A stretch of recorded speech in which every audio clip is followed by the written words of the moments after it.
মানে তারা নিজেও জানে না যে এটা তাদের বেস্ট একটা সময় পার করতেছে। দাদা এই গ্রামের নাম কি তা? গ্রামের নাম হলো চণ্ডীচড়া চা বাগান। ও চণ্ডীচড়া না?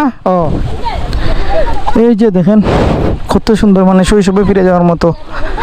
তোমরা একটা ভিডিও করি, তোমরা একটা ভিডিও করি।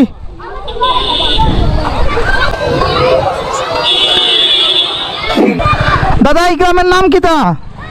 গ্রামের নাম হলো চণ্ডীচড়া চা বাগান। ও চণ্ডীচড়া না? ও চণ্ডীচড়া, ওই যে সামনে দেখলাম আরো 1 কিলো চণ্ডীচড়া, এটা কি? এটা মনে হয় চণ্ডীর সীমনা পড়ছে। ও আচ্ছা আচ্ছা আচ্ছা। এই যে দেখেন বাচ্চারা কি সুন্দর খেলাধুলা করতেছে, মানে অসম্ভব ভালো লাগে, শৈশবে ফিরে যাওয়ার মতো।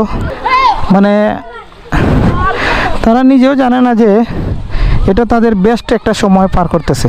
দেখেন ওরা কত ভালো লাগতেছে এই শাপলা বিলে।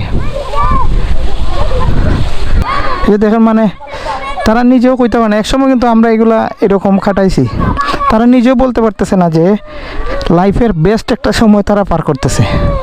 অসম্ভব ভালো লাগে। এই তারা হয়েছে গিয়ে এই কী বলে পাহাড়ি মানুষ, এরা চা শ্রমিক যারা আছে সবাই চা শ্রমিকের ছেলে মেয়েগুলা। বাহ, অনেক সুন্দর লাগে তো চণ্ডীচড়া এই গ্রামটা।